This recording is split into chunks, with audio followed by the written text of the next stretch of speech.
Hey guys, so I just want to talk a little bit about the video I put up. I'm going to attach the video again in this video so you can see it. It's obviously to do with the preemption on the train. And the reason I want to talk a little bit about it is because questions have sort of come up regarding about the legality side of it, about preempting, but also about decision making. One of the sort of questions or examples that sort of come up was, well, what if you've hit him or pre-struck him and now there's no weapon involved, so it's not what you thought it was. And I just want to talk a little bit about this. I'm going to sort of mention a little bit from the Crown Prosecution Service, but obviously I'm not a lawyer or solicitor, so I suggest that you look up on the Crown Prosecution Service, but I will talk a little bit about what they say. However, from my point of view, you could sit there and you could learn the laws and regurgitate them. If you don't understand tactical decision making, it becomes very difficult then to justify your actions. So you must be able to sort of justify yourself and give reasons, exact reasons. It gives you a much better case. So especially if a situation where you have pre-struck them and now there's not a weapon involved, you've got then justify why did you do it. When if someone then says to you, well, why don't you just move away from them and move down the carriage, if you then fall apart at that point, it doesn't look good. But if you can give tactical reasons as to why, you're in a much better place.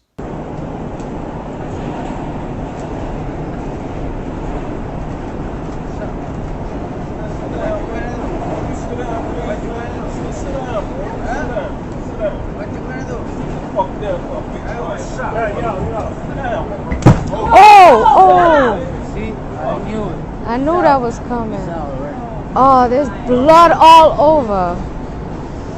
From the video, we can see from the we don't know the exact context surrounding what's happened, but from that clip, from when it starts, you can see that there's issues with the body language. You can see that something is happening. Now, the guy obviously who preempts the self-defender, as it were, with the cap, is trying to de-escalate. So that looks good on camera. He's trying to de-escalate and he's trying to tell the guy sit down, and trying to ward off trouble. Now, it's important to note that you do not need to do that to be justified. So whereas we talk a lot about the fence and standing up and putting a fence out, control the distance, looks very good on camera, very good to be able to defend yourself because it shows that you were trying not to escalate. It's not a necessity. The Crown Prosecution Service, they call it retreating, so as in moving away. Failure to retreat when attacked and when it is possible and safe to do so is not conclusive evidence that a person was not acting in self-defence. It's simply a factor to be taken into account rather than as giving rise to duty to retreat. So what they're basically saying is that you do not need to gain space to be acting in self-defence. So that's a bit of a myth that people need to sort of be aware of. The other side of it is preemptive strikes, and again, in the Crown Prosecution Service, they clearly state there is no rule in law to say that a person must wait to be struck first before they may defend themselves. Okay, so that's massively important. In terms of when it comes down to, let's say, a weapon was not involved, it comes down to your honest belief. So you have acted in a way because of your honest belief, and this is where tactical decision making comes in. So it isn't a buzzword that you just throw around, I honestly believed it. You must honestly believe it, and you must be able to sit there and say, I acted in this way because of A, B, C, D, E, etc. And that's what we'll look at. We'll look at the tactical decision making in a moment. Where people cross the line in self-defence, everyone sort of throws up the argument of you can't defend yourself in the UK, and etc. But it's just not true. What tends to happen is the media pick up on situations that have gone too far, and then they make big headlines around it, and everyone then thinks that you can't defend yourself. So there's two examples or two situations that are sort of linked. One is excessive force. So it's doing more than needs to be done. I remember when we trained that we're only training to end the threat. So in that example where he hits him once, he hits his head, he's down, that's it, threat finished. So he didn't need to do any more than that. If he then starts pummeling and elbowing and stamping on him, you're going to pass the point. After that, so you're now gone. You're using excessive force. Don't need to use that. However, let's say that he hit him and he was not out, and he was still going to fight, and he still had control of the scissor hand, and then start to load more blows in. Well, then his justification is I needed to finish the threat. He's still active. You've got to remember the environment he's in as well. He's in a train. He's got no escape. So yes, there are people around. Nobody moved really to help him. Even the guy sat next to the guy that got hit didn't even move until he was knocked out. So you can't rely on other people coming to help you. you've got to look at, like, have you got escape routes, have you not? It could be that you could create distance, we'll talk about that in a minute, or maybe do you need to finish the threat there and then because you've got nowhere else to go. So these are factors to carry to understand. The other side of it is revenge or retribution, which is the line that you can't cross. So again, it could be sort of excessive force sort of comes into that. So why are you going that far? If you keep hitting and threats finish, well, normally that's you're going into punishment mode. So you're punishing them for what they've done. You have to remember it's not your job to punish people. So bear that in mind. Also, re-engagement. So you see this a lot outside nightclubs where, you know, it's all big movements. Maybe there's been a bit of a fight, loads of mouthing off. They move away from each other, but then maybe the person who was hit initially re-engages and comes back, and that's usually because ego is playing a part. That first situation is finished, but you coming back in again, that's you're restarting a new situation. So now you've started it. Does that make sense? So there's a few examples that we'll look at. I'll just quickly name them off, and you can sort of research them where interesting things have happened in self-defense situations. So first one is a guy called Edwin Pitkin used lethal force to defend his family and his home. The guy, they actually thought that the guy who came to his house tried to break in was actually drunk, and they think that he lived on the street and that he was actually sort of just lost. But Edwin Pitkin didn't know this. He was a big guy. The guy trying to break in was a big guy, very loud, very abusive. He ended up using a knife, a kitchen knife, ended up killing him. There was no prosecution whatsoever. Another variation was a guy called Kenneth Batchelor, who was in his own home. Again, similar situation, someone trying to break in.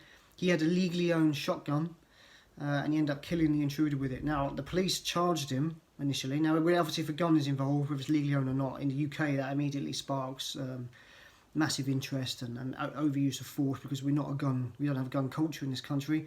But some people do legally own them, and they can use them for self-defense if they needed to. The police tried to charge him, but with just purely because of his accounts of how he came to get the shotgun. Obviously, it should have been in a safe, etc. So they were a bit sceptical about how he got hold of it. But the jury basically gave a non-guilty verdict, so he was then released. Now, there's two examples of where the revenge retribution now comes in, which we'll sort of explain. So one is a guy called Munir Hussain.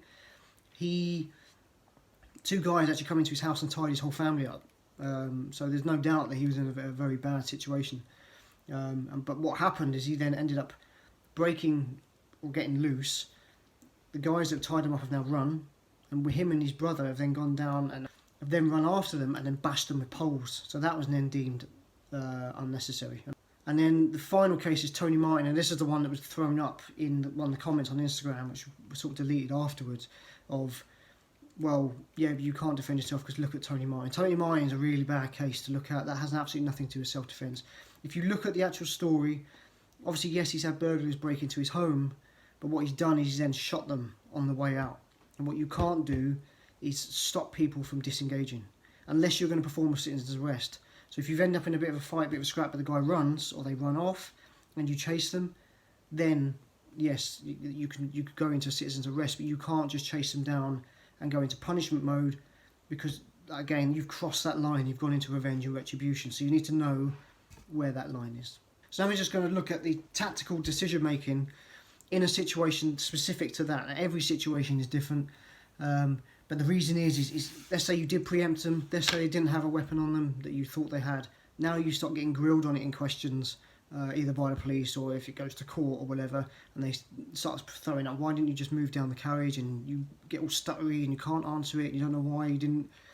So you need to understand tactical decision making.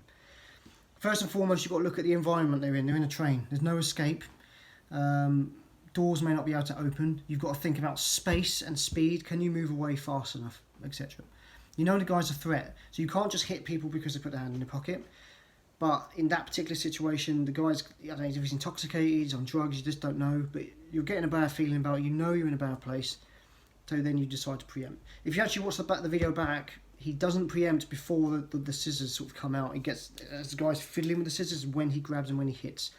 But you could, in theory, in an argument situation, if he goes into his pocket, you could potentially maybe preempt from there, provided that you honestly believe that he was going for a weapon.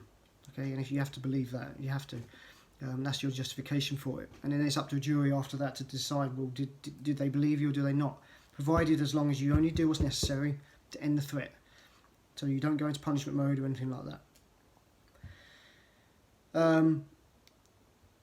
One other thing I've mentioned as well about that video is obviously the guy is trying to be very nonchalant, and he's got the envelope and he's packing it and he's like, just sit down, mate, sit down, looking away. Be very careful of looking away from people. That's probably his way of batting it off, as in like, you're not a problem. I'm not looking for trouble. But you need to be careful. As soon as you look away, if they are pulling a weapon out, that could go straight in your neck and before you realise. So if you know there's a threat there, then, you know, take steps and actions with it. Now, about gaining space. So another examples come up as, well, why don't you just gain space? Or I would just prefer to gain space. Again, you've got to look at the environment you're in. You've got nowhere to go. There's nothing wrong with it though. So getting up and moving is preemption in itself. So you don't necessarily need to hit to be preemptive. Just doing something is better than sitting there and ignoring it, like what most people will do. So if you get up and gain space, that's fine. But if this guy's now committed to an attack, you've now given him time to pull out that weapon. You've given him time to recock the arm back, and now you've given him time to come in fast and aggressive to now start attacking. Now, again, space gives you time. But if you didn't have the space, if you could only get up and you're still this close to him, it doesn't necessarily help you. So you've got to be wary of that you've got nowhere else to go. So that's really the main factor of why you may not choose to go in space with weapons involved. And really that comes down to training. It comes down to understanding what knife attacks are like, how hard they are to deal with, and just the failure rate of dealing with something like that. Whereas preemption, going as early as possible, is generally the right action. It ultimately comes down to you need to believe in yourself to make a decision. What you can't do is sit there and start thinking of all the consequences. If I do this, but this will happen. Whether that's from a legal perspective or whether it's from your capability perspective. It's like, well, what if I engage him but I can't deal with the situation, etc., and things like that. This is sort of the fear loop you start going into, which is what Tony Blauer sort of talks about. So you need to make a decision. Do I need to gain space? What's that going to do? Do I have anywhere to go?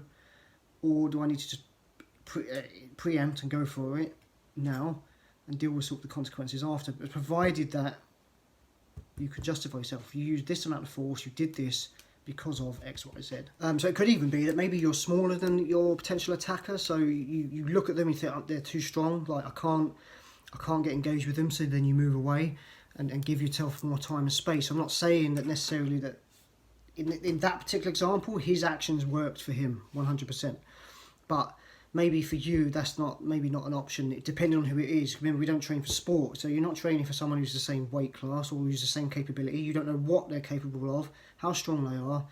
So maybe getting up and looking at space is going to help you. But on the flip side to that, maybe that you need to engage first because you can't risk that they can get up and get full speed. If it's like a 6 foot something rugby player and then you're a 5'8", barely 10 stone, if I get up and give him space, I give him time to get momentum. So again, it's tactical decision making. It's understanding like what do I need to do to end this threat straight away? Can I move away and walk away completely? So if I was out on the street, in a shop or something like that, then maybe that's what I do.